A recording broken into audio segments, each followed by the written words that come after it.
Foreign funding के नाम पर इंडिया में हर साल हजारों ऑर्गेनाइजेशन जो है वो अपने अकाउंट्स में उनके पास पैसा आता है और उनको काफी सारा पैसा विदेशों से मिलता है। लेकिन सवाल ये है कि फॉरेन मनी इंडिया में आ रहा है तो उसका इस्तेमाल और जो उसके सोर्सेज हैं, पर्पस है, यूटिलाइजेशन कितना ट्रांसपेरेंट होना चाहिए और क्या नेशनल सिक्योरिटी के नाम पर जो रेगुलेशंस हैं उनको इतना पावरफुल बना देना चाहिए कि सिविल सोसाइटी की ऑटोनॉमी पर सवाल उठने लगे, जैसा कि अभी इस पूरे अमेंडमेंट के आसपास सवाल उठ रहे हैं। नमस्कार दोस्तों, जय हिंद। मैं हूं अंबर जैदी और आज का इश्यू सिर्फ एफसीआर अमेंडमेंट जो बिल 2026 है वो नहीं है, बल्कि इशू जो इसमें है सबसे ज्यादा वो है कि फॉरेन फंडिंग और नेशनल सोवरेनिटी, साथ ही साथ जो एनजीओज और रिलीजियस ऑर्गेनाइजेशंस हैं, ट्रांसपेरेंसी और गवर्नमेंट अकाउंटेबिलिटी और सब के बीच में एक बैलेंस का है। क्योंकि जो हम रिलीजियस ऑर्गेनाइजेशंस की बात कर रहे हैं, उन्होंने हम होम मिनिस्टर अमित शाह से मीटिंग भी की और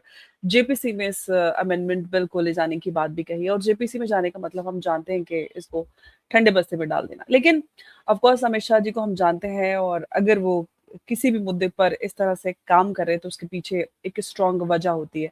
तो उन वजहों को समझने की कोशिश करेंगे कि आखिर इस अमेंडमेंट में ऐसा क्या है जिसकी वजह से विपक्ष से लेकर सारी जो क्रिश्चियन ऑर्गेनाइजेशंस हैं उनको इतनी समस्या है, और एक अमेरिका से लेकर भारत तक एक अलग ही हड़कंप मचा हुआ हमें नजर आ रहा है। तो समझेंगे कि आखिर क्या समस्या है, क्या अमेंडमेंट्स हैं और क्यों ये सारा कुछ हो रहा है और क्यों सरकार इतनी ज्यादा स्ट्रांगली इस अमेंडमेंट को पुश कर रही है। तो इसको समझेंगे थोड़ा डिटेल से और इस पर बात करने के लिए मेरे साथ मौजूद हैं सुमित मेहता जी, फाउंडर अर्थटॉक्स। स्वागत है आपका बहुत बहुत। जय हिंद, नमस्कार। नमस्कार अंबर जी, आपको और आपके सभी दर्शकों को नमस्कार और जय हिंद। जय हिंद। सबसे पहले तो सुमित जी, हम जानते हैं कि एफसीआरए को ये नया नहीं है, 2010 में ये बिल आया था और अब जो है ये इनफैक्ट ये वाला अमेंडमेंट भी पहले इंट्रोड्यूस हो चुका है। अब सवाल ये है कि वापस से मॉनसून सेशन चल रहा है, चर्चा में है और सबसे ज्यादा जो एक्टिविटीज हमें ऑल अराउंड नजर आ रही है, सब यही बोल रहे सारे एक्सपर्ट्स के ये सब कुछ एफसीआरए को रोकने के लिए, अमेंडमेंट को रोकने के लिए सब कुछ किया जा रहा है देश में। ऐसा क्या है इसमें, ऐसा क्या सरकार लेके आ रही है जो इतना बवाल क्रिएट हो रहा है, यहाँ से लेके अमेरिका तक सब में इतना रोष है? अंबर जी, सबसे बड़ी बात है कि ये एफसीआरए जो पास हुआ था वो 2010 में सोनिया गांधी के सरकार के समय में ये लॉ लाया गया था, ये विधेयक लाया गया था। और तब जो प्रोविजंस थे आज भी वही प्रोविजंस है, उसमें कोई बदलाव नहीं हुआ है। जो प्रावधान तब थे वही अभी भी वही प्रावधान है। सिर्फ इतना है कि अब नट बोल्ट टाइट कर रहे हैं, स्क्रूटिनी कर रहे हैं। जैसे 2010 के जो बिल में प्रावधान था कि बाहर से जो भी पैसा आता है वो रिलीजियस कन्वर्जन के लिए, धर्मांतरण के लिए यूज नहीं हो सकता। उसके पीछे तब भी कारण वही था, आज भी वही है कि धर्मांतरण जब होता है तो उसके कारण सोशल बैलेंस, सोशल हार्मनी बिगड़ जाती है। तो उसके लिए करके गवर्नमेंट ने 2010 में, सोनिया गांधी की सरकार ने ही सोचा था कि धर्मांतरण के लिए पैसा नहीं आना चाहिए। हाँ, देश के अंदर का पैसा यूज होता है, लोग अपने मर्जी से धर्मांतरण करते हैं, वो अलग बात है। लेकिन पैसा देके, उनको लालच देके धर्म बदलना अलाउड नहीं था और आज भी नहीं है। और तब वो सोनिया गांधी ने ना बोला था। दूसरा, पॉलिटिकल एक्टिविज्म, उसको पॉलिटिकल एक्टिविटी करके बात करते हैं, वो भी अलाउड नहीं था। 2010 के बिल में भी नहीं था, आज भी नहीं है। फर्क क्या पड़ा है? फर्क ये पड़ा है कि तब अलाउड नहीं था, मनाही करके रखी थी, लेकिन सब हो जाता था। सुई के नोक, धागे के नोक में से पूरा हाथी निकल जाता था, डायनासोर भी निकल जाता था और सब कुछ काम हो जाता था। आपको मैं उदाहरण दूंगा। सोनिया गांधी के सरकार के टाइम में 2000 यूपीए 2 का टेन्योर में कुडानकुलम न्यूक्लियर पावर प्लांट के अगेंस्ट में प्रोटेस्ट हुआ था। वो पूरा सीआईए बैक था। क्यों? क्योंकि हम लोगों ने रशिया से न्यूक्लियर पावर प्लांट लिया था। जो प्रोजेक्ट था वो कुडानकुलम, उसका पूरा कॉन्ट्रैक्ट गया था रशिया को। हम लोग न्यूक्लियर रिएक्टर रशिया से ले रहे थे। तो अमेरिका को दर्द हुआ। अमेरिका ने चर्च को पैसे दिए और टुटीकोरिन के चर्च को पैसे दिए, जो पैसे से पूरा प्रोटेस्ट इंजीनियर किया गया। और फाइनली सोनिया गांधी की सरकार, मोदी जी की सरकार नहीं, सोनिया गांधी जी की सरकार ने 3 चर्च के ऑर्गेनाइजेशंस जो थे, ट्रस्ट थे, उनके एफसीआरए लाइसेंस 2013 में कैंसिल किए थे। उसके अंदर एक तो डायोसिस भी था। डायोसिस यानी चर्च के ऊपर का जो ऑर्गेनाइजेशन होता है, जो पूरे चर्च को, वो एरिया के चर्च को कंट्रोल करता है। जैसे रीजनल ऑफिस बोल सकते हैं, जोनल ऑफिस जो बैंक के ब्रांचेस को संभालती है, वो ऑर्गेनाइजेशन का भी उन्होंने ट्रस्ट का एफसीआरए लाइसेंस कैंसिल कर दिया था।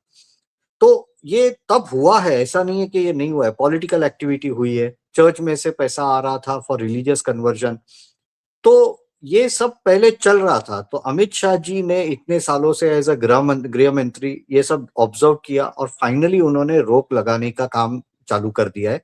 बेसिकली उनका है कि नकेल कसना है। सबसे पहले अब पैसा आ नहीं सकता रिलीजियस कन्वर्जन के लिए, अब वो कैसे रोकेंगे? तो उसके लिए ग्राउंड लेवल रिव्यू किया जाएगा। पहले मैंने हिसाब दे दिया कि भैया मुझे बाहर से पैसा आया और मैंने गांव के 10,000 लोगों को खाना खिलाया। और गृह मंत्रालय, एफसीआरए डिपार्टमेंट गृह मंत्रालय के अंदर में आता है, वो एक्सेप्ट कर लेता था, ठीक है आपने जो लिख के दिया वो सही है। अब अमित शाह जी क्या बोल रहे हैं कि बेटा जो तू बोलेगा वो सही नहीं है, हमारे लोग आएंगे, वो चेक करेंगे ग्राउंड पे कि क्या हो रहा है क्या नहीं हुआ है, तुमने असली में पैसा उसके लिए खर्च किया है या फिर तुमने वो पैसा धर्मांतरण के लिए खर्च किया है। तुमने पैसा लोगों को अनाज देने के लिए खर्च किया है या तुमने वो पैसा लोगों को वेपनाइज करने के लिए और नक्सल एक्टिविटीज करने के लिए खर्च किया है। तो there will be a ground level review. इससे लोग हड़कंप आ गई है, क्योंकि नाउ दे नो कि everything will be evaluated and this is across the board. और सबसे बड़ा जो ट्रम्प कार्ड खेला है अमित शाह जी ने, एंड दैट इज कि आपकी प्रॉपर्टीज हम जब्त कर लेंगे। अब आप देखेंगे पूरे क्रिश्चियन चर्चेस आ गए हैं। क्यों? उनको डर ये लगा है कि हम अगर एक्टिविटी कर रहे हैं, क्योंकि एक्टिविटीज करेंगे जैसे पॉलिटिकल एक्टिविज्म करेंगे, इकोनॉमिक सैबोटाज करेंगे या फिर कन्वर्जन की एक्टिविटी करेंगे, तो उनकी प्रॉपर्टीज जब्त हो जाएगी। तो अब वो लोग डर गए और ये पूरा जो हड़कंप हो रहा है उसका कारण है कि प्रॉपर्टी जब्त होने वाली है अगर आप पकड़े गए तो। पहले उनको क्या लगा था, ठीक है हमारा एक्सीआरए लाइसेंस कैंसिल होता था, हम दूसरी जगह से पैसे लेके आते थे। यानी अगर सुमीत मेहता को डायरेक्टली अंबर जैदी के पास से पैसा नहीं मिलेगा तो और किसी के पास Ambar Zaidi will send it to someone, someone will give it to Sumeet Mehta, तो हमें टेंशन नहीं है। लेकिन अमित शाह ने तो 4 कदम आगे का खेल खेल दिया कि आपकी तो सब प्रॉपर्टी जब्त कर लेंगे। अब बहुत सारे चर्चेस है इंडिया में जिसके पास प्रॉपर्टियां यू नो कई दसियों हजारों करोड़ों रुपए की प्रॉपर्टियां हैं। Today church is the 4th largest land owner in the country. आप सोचिए, डिफेंस, रेलवेज, वक्फ बोर्ड और church, these are the top 4 land owners. तो उनको डर है और बॉम्बे में, अकेले बॉम्बे में कई दसियों हजारों करोड़ रुपए की प्रॉपर्टी सिर्फ बॉम्बे में है। तो अगर जब्त करने पे अमित शाह जी आ गए, अगर आपने गलती की और आपकी पनिशमेंट करनी है, तो अमित शाह जी तो दसियों हजारों नहीं लाखों करोड़ों रुपए की प्रॉपर्टी ऐसे ही जब्त कर लेंगे। अब उनको पता है गलत काम तो करना ही है, लेकिन ज्यादा चोट भी नहीं पहुंचनी है। यानी टीचर सिर्फ बोले कि आप क्लास के बाहर 1 घंटा खड़े रहो और बाद में क्लास के अंदर बैठ सके तो उनको अच्छा है, लेकिन छड़ी से उनको पिटा जाए वो उनको नहीं चाहिए। इसलिए ये सब अभी धमाल चल रही है अंबर जी। जी। अब धमाल चल रहा है। अब इससे आगे बढ़ते हैं, ये तो हो गया कि ये सारे अमेंडमेंट्स लेके आ रहे हैं। समस्या जो हो रही है वो इसी वजह से हो रही है। अब ये है कि सबसे ये समझने की कोशिश ये करेंगे कि ऐसा हुआ क्या है जो ऑब्जर्व करने की, ऑब्जर्वेशंस की आप बात कर रहे हैं, जिसकी वजह से इतना ज़्यादा पुश सरकार की तरफ से आ रहा है। हालाँकि बहुत सारे लोगों को लग रहा था कि सरकार ऐसा कर नहीं पाएगी, हो नहीं सकेगा।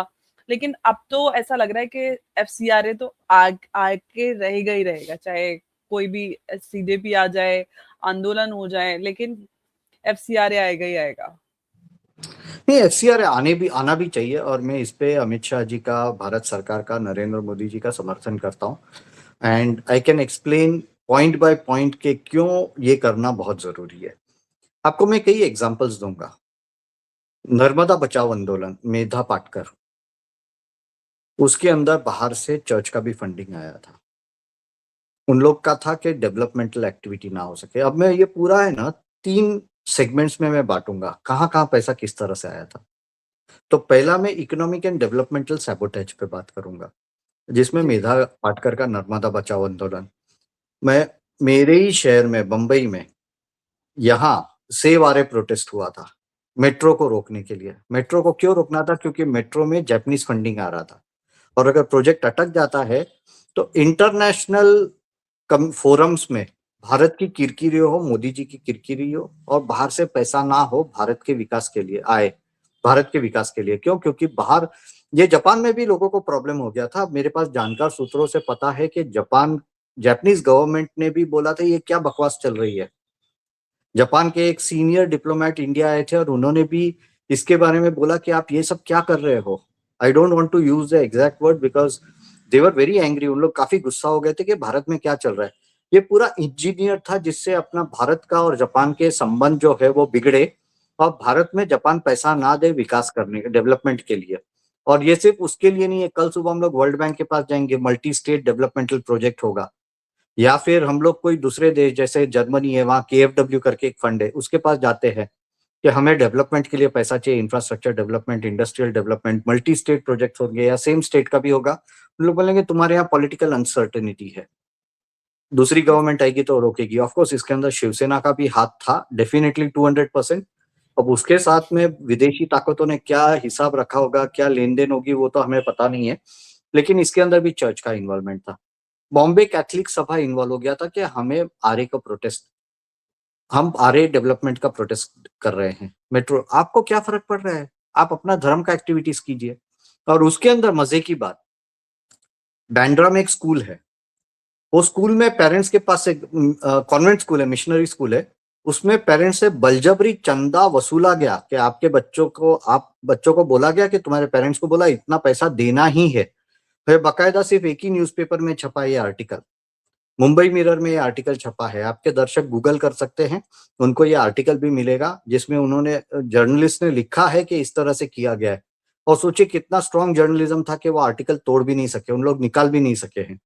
सो द पॉइंट इज कि इस तरह से पूरा इकोनॉमिक सैबोटेज हो रहा था। बाद में आप नीचे जाइए, स्टरलाइट का जो हुआ था, वेदांता कॉपर स्मेल्टर को बंद करने के लिए चाइना से फंडिंग आया था, और चर्च इन्वॉल्व हुआ था वहां वायलेंस करके पूरा कॉपर स्मेल्टर बंद करने के लिए। उससे नुकसान क्या हुआ भारत को? पहले भारत नेट एक्सपोर्टर था, निर्यात करता था कॉपर का। ये प्लांट बंद होने से हम लोग, निर्यात तो बंद हो गया हमारा, हमें आयात करना पड़ा। और हमें कहां से आयात करना पड़ा? चाइना से। सो चाइना को खुद का माल बेचना था, तो यहाँ कुछ 100-200 करोड़ रुपया चर्च को दे दिया होगा, और हम लोगों को दसियों हजारों करोड़ का लॉस हो गया। फाइनली कोर्ट ने बोला कि ये गलत है। वहां के लोग जाके बोले कि भाई ये कॉपर स्मेल्टर चालू करो, हम लोगों का रोजगार का प्रॉब्लम हो गया है। चर्च को उससे कोई पड़ी नहीं थी, उसने बोला कि हमें बंद होना है तो बंद होने दे। ये सेम विजिंगम में हुआ, जहां अदानी को पोर्ट मिला, और अदानी को कोई सरकार ने पोर्ट नहीं दिया था। ऑफकोर्स तब भी जो सरकार थी वो लेफ्ट की थी, लेकिन IMF ने टेंडरिंग में वो पोर्ट का प्रोजेक्ट इसको दिया था। वहां चर्च ने प्रोटेस्ट चालू किया, वहां ट्रक्स नहीं आने दिया, डेवलपमेंट होने नहीं दिया पोर्ट का। वैसे ही सिल्वर लाइन करके एक पूरा वहां मेट्रो रेल था कोची में, उसका भी रोकने का काम चर्च ने किया। बैंगलोर में नम्मा मेट्रो में भी चर्च इन्वॉल्व हो गई थी। बाद में आप देखिए ओडिशा, तो ओडिशा में भी जो एल्यूमिनियम रिफाइनरी डालनी थी उसके लिए भी चर्च ने अपोज किया। यानी आप अगर देखेंगे तो systematically church gets involve in all the economic development projects. तो भाई आपको क्या करना है? आप धर्म सिखाओ। चर्च का काम क्या है? धर्म सिखाओ, आपके लोगों को क्रिश्चियनिटी के बारे में सिखाओ, वो सब करो, धार्मिक फंक्शन रखो। आपको पॉलिटिक्स में और डेवलपमेंटल एक्टिविटीज को रोकने में क्या जरूरत है? तो वहां से अमित शाह जी को एक ये मिला लगता है कि this is going wrong. So this is first on the economic front. उसके बाद में नक्सल एक्टिविटीज, यानी I am talking about terrorism. आप देखेंगे छत्तीसगढ़ और वहां lot of funding, even Manipur में चर्च का इन्वॉल्वमेंट रहा है इन supporting, banking terrorism and violent activities. Video भी पब्लिक हुए हैं कि मणिपुर में जो टेररिस्ट थे, कुकी टेररिस्ट थे, उन लोग का चर्च के अंदर के वीडियोस पब्लिक हुए हैं।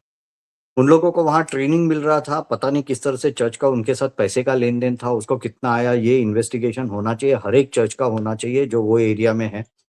उसके बाद में कुछ समय पहले एक अमेरिकन एजेंट पकड़ा गया बैंगलोर में। उसने 90 करोड़ रुपए बांटे थे डेबिट कार्ड से विड्रॉ करके उसने छत्तीसगढ़ में सिर्फ 16 करोड़ रुपए बांटे थे।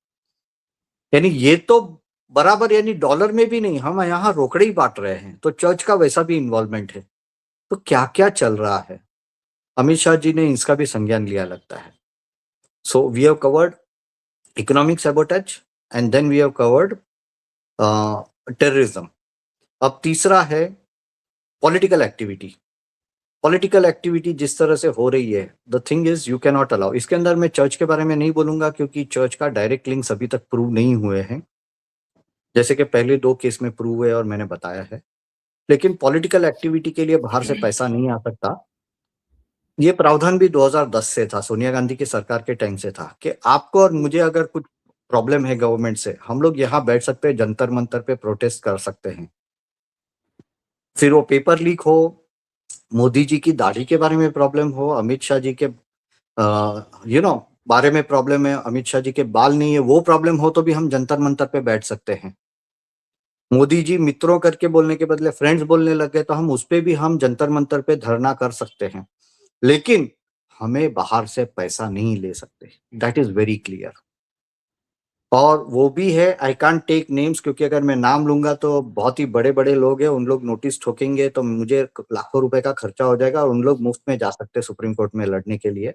लेकिन ऐसा भी एक किस्सा है, I don't want to take names, लेकिन आपके यहाँ कुछ जानकार लोग हैं, उनको पता है मैं किसके बारे में बात कर रहा हूँ।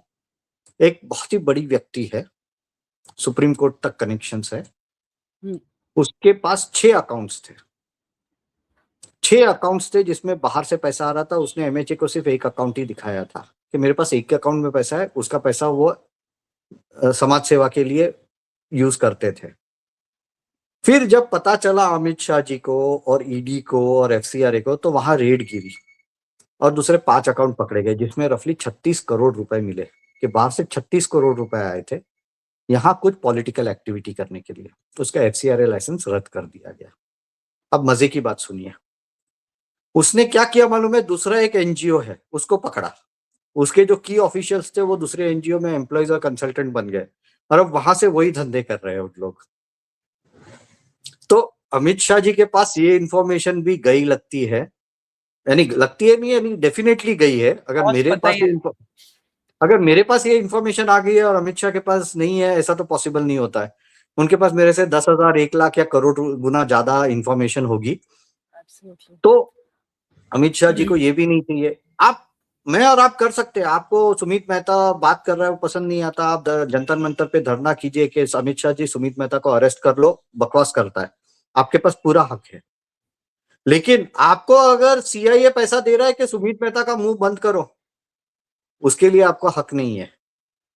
तो अमित शाह जी को पता है, इसलिए भी वो ये सब नकेल कस रहे। किस तरह से? वो बोल रहे कि आप एंड यूज के ऊपर हम ऑडिट करेंगे, हम रिव्यू करेंगे, हम वेरीफाई करेंगे कि आप खर्चा वही कर रहे हो कि नहीं। नहीं तो सुमित मेहता बोलेगा मैं जंतर मंतर पे देश के युवाओं के लिए बैठा हूं और बाद में पता चला कि मुझे तो बाहर से पैसे आए। या फिर और मैं बताऊंगा कि मैं आगे चर्चा में आगे विस्तार से बताऊंगा कि कैसे ये सब हो रहा है जो जिसके लिए अमित शाह जी ने किया है। तो इस तरह से सब चीजें रोकने के लिए करके अमित शाह जी ने किया है। This is the third political activity. And fourth is religious conversion. Religious conversion is becoming a big problem in India. और अमित शाह जी को पता है पैसा जा रहा है, जो पूरा पंजाब में हुआ है। पंजाब में दलित सिखों का जिस तरह से मैसिव लेवल पे कन्वर्जन हुआ है, उसके लिए जिस तरह से पैसा आया है, फिर झारखंड, छत्तीसगढ़, महाराष्ट्र के इंटीरियर एरियाज। अभी मैं ईडी में ही किसी जानकार व्यक्ति से बात कर रहा था, उन्होंने बोला Nashik is also on the radar. Nashik में बहुत कन्वर्जन का एक्टिविटी चल रहा है। तो वो सब पे रोक लगाना भी जरूरी है। उसके लिए करके ये फोर्थ एंगल है रिलीजियस कन्वर्जन, जिसके अंदर डेफिनेटली चर्च आ रहा है। तो इसको रोक लगाने के लिए करके ये प्रोविजंस ये लाए सुमित गए। जी आपने बहुत इंपॉर्टेंट बात कही, क्योंकि ये सारी चीजें, क्योंकि हम एनजीओ हम चलाते हैं, ग्राउंड पे काम करते हैं, तो जितना भी रूरल पार्ट ऑफ भारत है, चाहे आप किसी भी स्टेट में चले जाएं, वहां पर जहां पर कोई नहीं पहुंचता, वहां पर ये लोग पहुंच के आटा चावल और ये सब देकर, स्कूल के फीस पैसा देकर, जो गरीब लोग हैं, दलित है, कमजोर वर्ग है, उसको ये पूरे गांव के गांव में कन्वर्ट हो गए। यस, जहाँ पे मेरे नज़र ही पास नहीं एक किस्सा पहुँचती है। आया था। मेरे पास एक कुछ जी, साल पहले एक चार्टर्ड अकाउंटेंट है हैदराबाद से, उसने कॉल किया था। मुझे बोला कि हमें एक रीजनल न्यूज़ चैनल चाहिए, तेलुगु रीजनल न्यूज़ चैनल। मैंने बोला क्या, कौन खरीदने वाला है? वो तो कोई भी पूछेगा भैया पैसा देने वाले हैं तो कौन पैसा देने वाला है? तो बोला चर्च है। अच्छी बात है, चर्च को क्या करना है रिलीजियस कन्वर्जन यानी न्यूज़ चैनल का? तो बोला उन लोग वहाँ सरमन्स देंगे प्रीस्ट के, जिसको यूज़ कर सकते हैं उन लोग कन्वर्जन के लिए। बोला बहुत बढ़िया बात है, कौन-सी है ये चर्च? तो उसने कुछ नाम दिया। बोला इतना पैसा, क्योंकि news channel, regional news channel खरीदना हो तो भी और पूरा लाइसेंस के साथ, तो कई करोड़ों रुपए लग जाते हैं। सस्ता तो नहीं है कि 20, 25, 50 लाख रुपए में चैनल कई मिल जाए। 100 करोड़ रुपए लगेंगे चैनल के लिए, क्योंकि ऑफ कोर्स बड़ा चैनल होता है। तो आप बहुत मुद्दे की बात कर डाली है। मैं इतना डायरेक्ट नहीं बोल रहा था, लेकिन आपने बोल दी है। तो उसने बोला कि उनके पास कोस्टल आंध्रा में 3,600 चर्च है, जहाँ उन्होंने कन्वर्जन करे हैं, और उनके पास 5-5 करोड़ का हफ्ते का रेवेन्यू है। सोचिए, आप हिसाब लगा लीजिए। आपने जो कई 100 करोड़ की बात की, वो कहाँ से आएंगे वो भी आपको अब हिसाब मिल गया है। मैंने बोला भैया ये काम मैं नहीं करूंगा, मैं भी इसमें कुछ नहीं तो 1-8 करोड़ रुपया बना लिया होता। मैंने बोला मैं ये काम नहीं करूंगा, मुझे नहीं चाहिए, आप दूसरे किसी को पकड़ो। लेकिन इस तरह का काम जो आप बोल रहे हैं, आप सोचिए कोस्टल आंध्रा गांव के गांव में इस तरह से हो गया है, छत्तीसगढ़, झारखंड, कई जगह पे हो चुका है। तो गवर्नमेंट को ये नहीं चाहिए। पहले ये चल रहा था, सोनिया गांधी की सरकार कुछ ध्यान नहीं दे रही थी कि चलता है चलने दो, होता है होने दो। अब मोदी जी की सरकार है, मोदी जी की सरकार चलता है चलने दो, होता है होने दो में मानने वाली सरकार तो है नहीं, तो इसलिए रोक लगाया गया है। अब इसके अंदर और भी किस साथ तरह में से, संघ घर वापसी का काम भी कर रहा है। पंजाब पे कितने-कितने सारे जो दलित सिख और जो हो गए थे, हज़ारों के हज़ारों को वापस अपने सिख धर्म में, और जो भी फॉलो करता है उधर उनकी घर वापसी कराई जा रही है। तो मुझे लगता है एग्जैक्टली सही काम हो रहा है। जी। एग्जैक्टली संघ का बहुत बड़ा काम है। और जिस तरह से संघ ने लोगों को वापस, सिखों को, सिर्फ सिखों के साथ नहीं, सिखों के साथ तो ज्यादा डबल से काम करना पड़ रहा है, क्योंकि दलित सिखों को एक्चुअली मेन स्ट्रीम से अलग रखा गया था इतने सालों से, इसलिए उन लोग चर्च की तरफ गए। अगर उनको मेन स्ट्रीम में लाया होता पहले, यस। तो उन लोग नहीं गए होते। लेकिन अब संघ बहुत अच्छा काम कर रहा है। सिर्फ वहां नहीं, नासिक में भी मेरे पास न्यूज है, इंटीरियर महाराष्ट्र में मेरे पास न्यूज है कि संघ बहुत अच्छा काम कर रहे हैं। नॉर्थ ईस्ट में तो हमें पता ही है कि हमारे ही कुछ लोग हैं जो वहाँ नॉर्थ ईस्ट के लोगों को सपोर्ट भी कर रहे हैं। जी। उनके यहाँ हॉस्टल भी है जहाँ उन लोग पढ़ाई करने के लिए आते हैं। हम so they are doing a good job. अब इसके अंदर गड़बड़ी यस। कहाँ होती है? इसके बियॉन्ड भी गड़बड़ी है। इकोनॉमिक सैबोटेज में और एक एंगल आता है। तब जी। मैं आपको एग्जांपल देता हूँ। ऑक्सफैम करके एक ऑर्गेनाइजेशन है, जी। हमेशा इनइक्वलिटी और उसके बारे में लिखते रहता है। Yes, yes, yes. अब इनइक्वलिटी के बारे में उसने एक रिपोर्ट बनाई थी। वो रिपोर्ट में उसने बोला कि असम में जो टी है, one of the best teas in the world, और उसमें से कुछ टीज जो है वो इतनी महंगी है, 30-40 हजार रुपए किलो का भाव है। उसने बोला उसके अंदर चाइल्ड लेबर हो रहा है। उनके पास कोई डेटा नहीं है, कुछ नहीं, सिर्फ एक रिपोर्ट बना दिया। वो रिपोर्ट के बेसिस पे अमेरिका में असम टी का इंपोर्ट बंद हो गया। क्यों? क्योंकि इसके अंदर चाइल्ड लेबर इन्वॉल्व है। अब ये पैसा कैसे आता है ऑक्सफॉर्म के पास? तो मैं आपको कुछ डिटेल्स देता हूँ। ये इंटरनल डॉक्यूमेंट है, I can't put it in public. लेकिन एक्टिविटीज, आप जब रिपोर्ट फाइल करते हैं ना कि मैं क्या काम कर रहा हूँ, मेरे पास किस लिए पैसा आ रहा है, जो एमएचए एफसीआरए डिपार्टमेंट के पास, तो उसके अंदर हेडिंग्स होते हैं। तो उसके अंदर एक हेडिंग है रिसर्च। और रिसर्च के हेडिंग में आप पैसा लेंगे कि मैं रिसर्च कर रहा हूँ इंडिया में, और बाद में मैं क्या कर रहा हूँ, मैं इस तरह से ऑक्सफार्म जैसा एक रिपोर्ट बना लेता हूँ। ऑक्सफार्म के पास बाहर से पैसा आया होगा, उसने रिपोर्ट बना डाला, वो रिपोर्ट दे दिया, उसका वेरिफिकेशन नहीं है, अंदर कुछ डेटा नहीं है, एविडेंस नहीं है, कंफर्मेशंस नहीं है। अब क्या होगा? अब ये जो नया लॉ है, इसमें एफसीआरए वाले बोलेंगे ये पैसा है तो कौन सा रिपोर्ट है दिखाओ। ये रिपोर्ट का वेरिफिकेशन करेंगे कि भैया कौन से आप प्लांटेशन में गए थे, ये प्लांटेशन में और कहाँ है बच्चे। प्रूफ्स अटैच तो करने पड़ेंगे आपको एक्टिविटी। Exactly exactly। तो अब क्या होगा मालूम है? ये जो इकोनॉमिक हिट जॉब्स होते हैं, इकोनॉमिक सैबोटेज के लिए हिट जॉब्स होते हैं, वो बंद हो जाएंगे। ऐसे ही बहुत सारे दूसरे, अब आपको अभी रिसेंटली हो रहा है, अभी तक रिपोर्ट नहीं हुआ है, हुँ। लेकिन ऐसा एक रिसर्च ऑन एलजीबीटी के लिए लैटिन अमेरिका के एक सिटी में एक कॉन्फ्रेंस हुई और वहां रिसर्च के लिए पैसा दिया गया एक एनजीओ को, और वो एनजीओ वही है जिसके अंदर एक बहुत बड़े व्यक्ति, जिसकी थोड़ी देर पहले मैंने बात की, उसके की ऑफिशियल्स वो एनजीओ के साथ इन्वॉल्व है। यानी रिसर्च के नाम पे पैसा आएगा, यहाँ कुछ भी मनगढ़ंत लिखा जाएगा। और एक एग्जांपल देता हूँ, पेटा ने एक रिपोर्ट दिया कि भारत में जो चिकन फार्म्स है ना, पोल्ट्री फार्म्स, उसमें चिकन्स आर नॉट हैप्पी। अब मरने के पहले कोई भी हैप्पी नहीं होगा, क्योंकि उसको सिर्फ 1 स्क्वायर फुट जगह दी गई है रहने के लिए। तो क्या उसको 2 बेडरूम हॉल किचन का फ्लैट दिया जाए रहने के लिए? और इसलिए वो चिकन इंडस्ट्री पे बैन लाना चाहते थे। अब मुझे तो समझ में नहीं आता, see I am a vegetarian so I can't comment more on that, लेकिन चिकन कैसे खुश होंगे जहां उसको मारने वाले हैं? और दूसरी बात है, आपने खुश कैसे देखा कि वो आपके साथ बैठ के क्या नाश्ता कर रहे थे, गप्पे मार रहे थे, जोक्स कर रहे थे? वो तो पॉसिबल नहीं है। So the point is they are doing this deliberate game. अब इसका कारण क्या था? इसका कारण है पेटा को किसी और से इंस्ट्रक्शंस आए होंगे, और ये कहां से आए होंगे उसका भी मैं आपको हिंट देता हूं। अमेरिका में ना चिकन लेग सबसे कम खाए जाते हैं, उन लोग ब्रेस्ट पे ज्यादा फोकस करते हैं। यस। हाँ, अब वहां चिकन लेग्स इतने सारे पड़े हुए हैं, और भारत में तो लोगों को, या मैं भी देखता हूँ, मैं दोस्तों के साथ जाता हूँ, यहाँ पे चिकन जी। सबको चिकन टंगड़ी कबाब खानी होती है। तो उन लोग सबको, यहाँ मार्केट है चिकन टंगड़ी कबाब की, और वहां चिकन टंगड़ी की कोई वैल्यू नहीं है। तो उन्होंने सोचा ऐसे करके चिकन इंडस्ट्री को यहाँ तोड़ो, और फिर अमेरिका में जो चिकन टंगड़ियां बची होती है उसको भारत में भेजने का काम करो। इसके अंदर और एक एंगल है। अमेरिका आज एक नेट इंपोर्टर है। दुनिया भर के कंटेनर अमेरिका जाते खाली होते हैं, अब वो कंटेनर वहां पड़े हैं तो उसको दूसरे देश तक भेजने का खर्चा लगता है। खाली कंटेनर को दूसरे देश तक भेजने का खर्चा लगता है।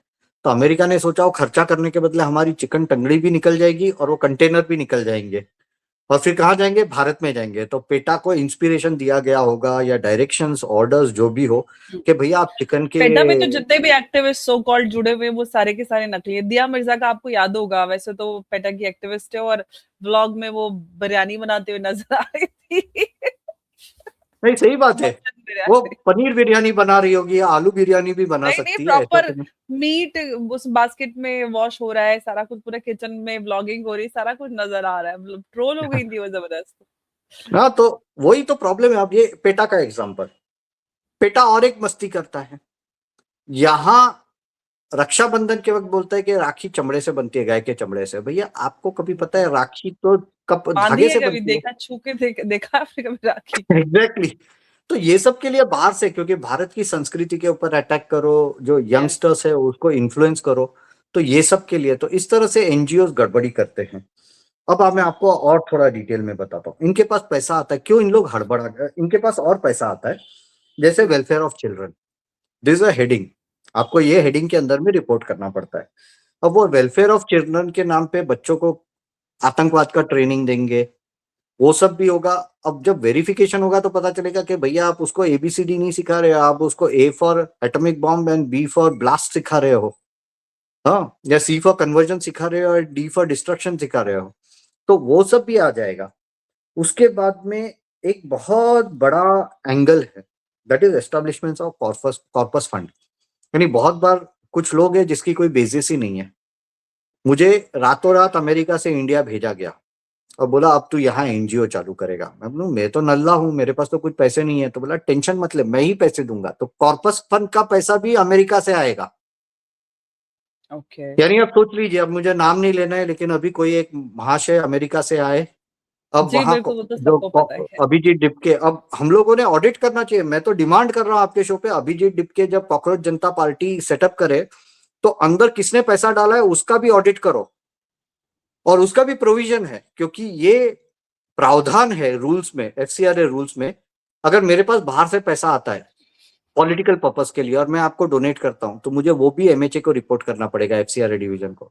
तो जो लोकल लोगों ने वो रिपोर्ट पैसा दिया है उनके बैंक अकाउंट्स ऑडिट होने चाहिए, उनके पास ईडी की नोटिस जानी चाहिए, उनके बैंक के पास से सब डिटेल जाने चाहिए कितना बाहर से पैसा आया है, और दूसरा कहाँ कहाँ से पैसा आया। क्योंकि अब मैं बोल रहा हूं तो ये तो अमेरिका तक पहुंची गई होगी पहली बात। उन लोगों 3 लेयर रखेंगे, 4 लेयर रखेंगे, तो 3-4 लेयर तक के सब लोगों के ऑडिट रिपोर्ट्स आने चाहिए। नोटिस भर भर के जानी चाहिए, 40-50 हजार 1 लाख नोटिस जानी और चाहिए। अमेरिका खुद भी तो फॉरेन फंडिंग रेगुलेट करता है, तो भाई हमको क्या एग्जैक्टली दिन ज्ञान दे रहा है। ना, खुद उन लोग बोल रहे हैं कि हमको लेफ्टिस्ट का पैसा नहीं चाहिए, बाहर से इन्फ्लुएंस नहीं चाहिए, और खुद इंडिया में आके करता है। यानी ये तो ऐसा कि हम करें तो चमत्कार, आप करो तो आपका कैरेक्टर ढीला है, वैसा वाला बात है। So this is a problem. अब इस तरह से जो हो रहा है, जैसे मेंटेनेंस ऑफ प्रॉपर्टीज, इन लोग भी डरे हुए हैं, क्योंकि मेंटेनेंस ऑफ प्रॉपर्टी, बहुत सारी प्रॉपर्टी जो उन्होंने बनाई है वो फॉरेन फंडेड है, और उन लोग डरे हुए हैं कि फॉरेन फंडेड जो प्रॉपर्टी, स्कूल्स बनाई है, कॉलेजेस बनाए हैं, हॉस्पिटल्स बनाए हैं, उनको नहीं चाहिए कि वो प्रॉपर्टी अटैच हो जाए। इसलिए ये पूरा चर्च ने ये घमासान चालू किया है अभी। So this is going on, इस तरह की बहुत बहुत सारी सारा अच्छा हरकतें हैं। सुमित जी, बहुत सारी चीजें मतलब कब्जा भी तो की हुई होंगी, क्योंकि मैं दिल्ली में देखा है बहुत सारे ऐसे बहुत पुराने पुराने हॉस्पिटल्स हैं जो क्रिश्चियन चैरिटी ऑर्गेनाइजेशन चलाते, लेकिन वो उन्होंने खरीदे नहीं है, वो जगह कब्जा ली हैं 30 40 50 साल पहले। वो हजारों करोड़ की जगह है, अब उसको वो खाली नहीं करते हैं, क्योंकि कहते हैं कि हम तो चैरिटी चला रहे। चैरिटी एक्चुअली करते नहीं है, भारी पैसा लोगों से इलाज के नाम पर लेते हैं, लेकिन चैरिटी ऑर्गेनाइजेशन के नाम पर उन्होंने जमीनें भी कब्जाई हुई है। तो ये कब्जे वाला भी तो केसेस होंगे। नहीं, बहुत सारे। मैं नासिक के, मेरे पास न्यूज है कि उनके पास पेपर्स नहीं है, और हम्म। बोल रहे हैं ये हम लोगों को ब्रिटिश ने दी थी। कहाँ है डॉक्यूमेंट्स? क्योंकि ब्रिटिश का काम वैसे बोले तो बहुत ही पेपर वर्क बहुत अच्छा है, जैसे हमारे चर्च ऑफ नॉर्थ दिल्ली में इंडिया। होली फैमिली ही है, वो जामिया हाँ। कहती है, जामिया के यूनिवर्सिटी से जस्ट उसी उसमें है वो हम्म कैंपस के उसमें। वो हम्म कहता है मेरी जगह है, इन्होंने लीज पे ली थी, वो खाली नहीं करता। वो कहता है भाई हमको भी अपना मेडिकल डिपार्टमेंट बनाना है, उसको एक्सपेंड करना है, हम्म। वो खाली नहीं करते। तो और प्राइम प्रॉपर्टी है just opposite to Escorts hospital, Fortis Escorts. सोचिए, इतनी प्राइम प्रॉपर्टी, एंड जामिया और is now a very prime area. बहुत प्राइम, इतनी महंगी जगह है, ऑन रोड और ह्यूज। सो वो है। उसके बाद में मैं और एक बताऊंगा। Awareness camp, seminar, workshops, meetings, conference का एक हेड है, और ये हेड में रफली 501 करोड़ रुपए भारत में आ रहा है। हम्म। और अवेयरनेस कैंप के नाम पे आप ब्रेन वॉशिंग कर रहे हो, नक्सल ट्रेनिंग कर रहे हो, आप उनका क्या कर रहे हो हमें पता नहीं है। तो अब जब ग्राउंड लेवल वेरिफिकेशन होगा तो ये हेड के अंदर क्या पैसा आ रहा है और आप क्या दिखा रहे हो, उसके बीच में वेरिफिकेशन होगा, तो ये धंधे भी बंद हो जाएंगे। तो इस तरह से बहुत है। Maintenance of priest and preachers, religious hmm. School education of priest and preachers. अब हम्म। इसके अंदर आप किसको एजुकेशन दे रहे हो, किसको नहीं दे रहे हो, वो भी वेरीफाई होगा। हम्म। और ये सब हेडिंग्स है। मैं दूसरे काफी सारे हैं, informal education projects, welfare of orphans, construction extension of office administrative and other buildings, ऐसा बहुत जगह पे आया है। तो ये जी। सब हेडिंग्स के अंदर में गड़बड़ी कहाँ हो सकती है, वो मैंने आपको बताया कि यहाँ, और अब वेरिफिकेशन होगा तो यहाँ उनको तकलीफ होने वाली है, and that is why there is all this. ये पूरा जो आउटरेज हो रहा है उसका कारण यही है। बिल्कुल बिल्कुल। और ऑफ कोर्स समझ में आ रहा है, और आउटरीच हमें पूरा एकदम कोऑर्डिनेटेड आउटरीच नजर आ रहा है, अमेरिका से लेके विपक्ष प्लस जो ऑर्गेनाइजेशंस है, सबका एक कोऑर्डिनेटेड आउटरीच नजर आ रहा है। और शशि थरूर ने तो इनफैक्ट ये भी कहा कि भाई अगर ऐसा होता है तो प्रभाव भारतीयों पर पड़ेगा, उनके ऊपर असर आएगा। पता नहीं कौन सा प्रभाव आएगा, ये तो और कौन से नहीं, उसका भारतीयों पे रीजन आएगा। उसका रीजन है क्योंकि see, Kerala is the epicentre for all the activities of Pentecostal church. Yes. और पेंटिकॉस्टल चर्च का कितना कोऑर्डिनेशन है कांग्रेस के साथ, वो तो शशि थरूर जी ही बोल सकते हैं। हम्म। लेकिन पैसा केरला में आता है, केरला से पूरे इंडिया में डिस्ट्रीब्यूट किया जाता है। तो अगर ओके। ऑडिट होगा तो काफी तकलीफें होंगी। इसलिए मैंने हम्म। थोड़ी देर पहले बोला कि ऑडिट 2 3 4 लेवल ऊपर तक करना चाहिए, क्योंकि पैसा आएगा केरला में, चर्च बताएगी कि मैंने केरला में नहीं, पंजाब में कोई सेवा दी है। पंजाब में उसने ए के बदले बी को दिया होगा, बी ने सी को दिया होगा, सी ने डी को दिया होगा, डी ने फाइनली कन्वर्जन किया होगा। So it is a very big money trail. अब इसके बारे में शशि थरूर जी ने क्लैरिफाई करना चाहिए कि ये सब जो पेंटाकोस्टल चर्चेस है और उसके जो यू नो ऑर्गेनाइजेशंस है, कनेक्टेड ऑर्गेनाइजेशंस, पेरिफेरल ऑर्गेनाइजेशंस, उन लोग का एक्टिविटी क्या है, उनका ऑडिट होना चाहिए या नहीं, ये तो शशि थरूर जी ने क्लैरिफाई करना चाहिए विद डेटा, एंड चाहिए he should make their financial reports public. True, of course. ऐसे कहाँ कहाँ पे किन एनजीओ के पास कैसा पैसा आ रहा है। ऑफ कोर्स पब्लिक अकाउंटेबिलिटी तो बनती है जब इंडिविजुअल्स को हम अकाउंटेबल हैं, तो भाई ऑर्गेनाइजेशन जिनके पास फंडिंग आ रही है वो भी अकाउंटेबल होना चाहिए। और जो ऑर्गेनाइजेशंस वाकई में देश के लिए काम कर रहे हैं उनको तो फंडिंग मिलती नहीं है, दे स्ट्रगल फॉर फंडिंग कि भाई हमको भी कोई हमारे कॉजेस के लिए पैसा दे दे। तो ये भी एक अलग सी बात है। बिल्कुल। तो कुछ इस तरह के ये जो नेटवर्क चल रहा था, किन-किन के पास क्या जो मंत्रालय है, होम मिनिस्ट्री उसके पास वो भी डेटा होगा, क्योंकि ऑफ कोर्स एफसीआर अकाउंट तब तो पार्लियामेंट्री स्ट्रीट पे ही होता है कि अकाउंट वहाँ पर बनता है। अब तो क्योंकि स्टैंडर्ड हो हमारा गया है वो। एनजीओ, हाँ, तो हमको पता है कि एक ही जगह पे सबको पार्लियामेंट्री स्ट्रीट पे ही आपको अकाउंट बनाना पड़ता है, एक ही नहीं, वो बार जरूरी भी एसबीआई। था, उसका रीजन है अंबर जी, उसका रीजन है क्योंकि पहले क्या, एक तो भारत देश इतना बड़ा है, हुँ, इतने सारे डिस्ट्रिक्ट्स है, 800 जितने 760 प्लस डिस्ट्रिक्ट्स है। अगर हुँ। 700 डिस्ट्रिक्ट्स में, और हमारे यहाँ सबसे ज्यादा एनजीओज है, हमारे यहाँ जजेस, पुलिस और डॉक्टर कम है, और हमारे पास एनजीओ ज्यादा है। 300 डॉक्टर नहीं है मुश्किल से, और हमारे पास 3000 मेजॉरिटी जितने एनजीओ एनजीओ तो है। मनी लॉन्ड्रिंग के लिए यूज़ होती है। नहीं, एग्जैक्टली और वो भी तो पकड़ा जाएगा, मनी लॉन्ड्रिंग का काम भी जो हो रहा है वो एनजीओ भी अब पकड़े जाएंगे। और यस। दूसरा बोला है, अब लाइसेंस कैंसिल हो गया होगा या डॉर्मेंट लाइसेंस होगा। आपने जो मनी लॉन्ड्रिंग बहुत अच्छी पॉइंट रेस किया, क्योंकि ये मैं भूल गया था। बहुत सारे लोग लाइसेंस लेके बैठ जाते हैं कि बेटा मैं लाइसेंस लेके बैठा हूँ, जब कोई गरज वाला बंदा, जैसे आपका लाइसेंस कैंसिल हो गया है तो आप मेरे पास आओगे, मैं मेरा 5-10% कमीशन रख के आपको अपना काम करने दूंगा मेरे लाइसेंस के अंडर में। अब मैं बताती हूँ आप करते क्या है। आप तो ऑफ कोर्स सीए हैं, लेकिन हमारे पास भी बहुत सारे कॉल्स आते हैं कि अरे बहन जी, हमारे पास इतना पैसा है, आपको इतना वापस मिलेगा, आप करोगे क्या? मैंने कहा हम लोग भाई हम सीधा-साधा काम करते हैं, हम गरीब एनजीओ, हम हमारे पास इतना पैसा ही नहीं है। वो लोग पहले माँगते हैं। मैंने कहा आप कहीं और जाइए। तो जिन लोगों के पास पैसा है वो कैश में रखा हुआ होता है। वो एनजीओ बना लेते हैं, उनको कैश में दे दिया और उनका भी काम हो जाता है, उनका भी काम हो जाता है। तो मतलब अ, डबल गेम चल रहा है। नहीं, वो तो ठीक है, वहां अगर कैश के साथ मुझे कोई प्रॉब्लम नहीं है, लेकिन मेरा प्रॉब्लम है कि इस तरह से एफसीआर है, क्योंकि देश के अंदर जो हो रहा है वो अलग बातें हैं, लेकिन जो बाहर से आ रहा है इन्फ्लुएंस के लिए, पॉलिटिकल सैबोटेज के लिए, तो पॉलिटिकल आता एक्टिविज्म तो वो के लिए। कहीं से ही है ना, पैसा तो आता ही है अकाउंट में, फॉरेन एग्जैक्टली। से कहीं से आता है। वो यहाँ पे तो कैश में ले लेते हैं। सपोज़ फॉर एग्जांपल मेरा एनजीओ या आपका एनजीओ है। आपका एनजीओ, मेरे पास फॉरेन से पैसा आ रहा है। मैं बोलती हूँ कि भैया आप अपने अकाउंट में पैसा ले लीजिए। आपके पास जो कैश पड़ा है वो मैं आपसे कैश ले लूँगी। जो पीछे से पैसा आ रहा है उसका हिसाब आपको देना पड़ेगा। यस, ये सब भी हो रहा ये है, ये सब भी हो रहा है। तो इस तरह से है, बाहर से भी आप देखेंगे तो कितना पैसा चर्च के पास से आया है, पागल की तरह पैसा आया है।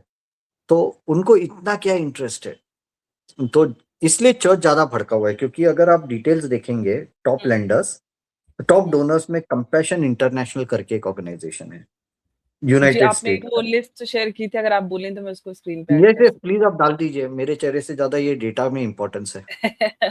हाँ, तो आप ये देखेंगे जी। कि कंपैशन इंटरनेशनल करके, church of Jesus Christ of Latter Day Saint, उसके बाद में किंडर नॉट हाइफे करके एक जर्मन ऑर्गेनाइजेशन है, एसोस किंडर ऑफ इंटरनेशनल करके एक ऑस्ट्रियन ऑर्गेनाइजेशन है, general conference of 7 day adventist करके एक अमेरिकन ऑर्गेनाइजेशन है जो डोनेशन दे रहा है, उसके बाद में पॉपुलेशन सर्विस इंटरनेशनल करके एक है American organisation.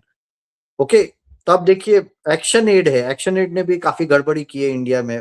Bill and Melinda Gates तो बड़ी कहानियां हैं, अहमदिया मुस्लिम फाउंडेशन है, उसके बाद में Christian foundation of children in aging American organisation, evangelist करके एक ऑर्गेनाइजेशन है जर्मन, उसका जर्मनी में नाम है तो मैं प्रोनाउंस नहीं कर सकता, गिव टू एशिया करके वापस अमेरिका से one of the top donors, उसके बाद में क्रिश्चियन एड है, बाद में लेप्रेसी मिशन, लेप्रेसी मिशन का आप मुझे ज्यादा नहीं बोलना है क्योंकि अब मदर टेरेसा के बारे में तो बच्चा बच्चा जानता है, हुँ। यूरो चैरिटी करके है।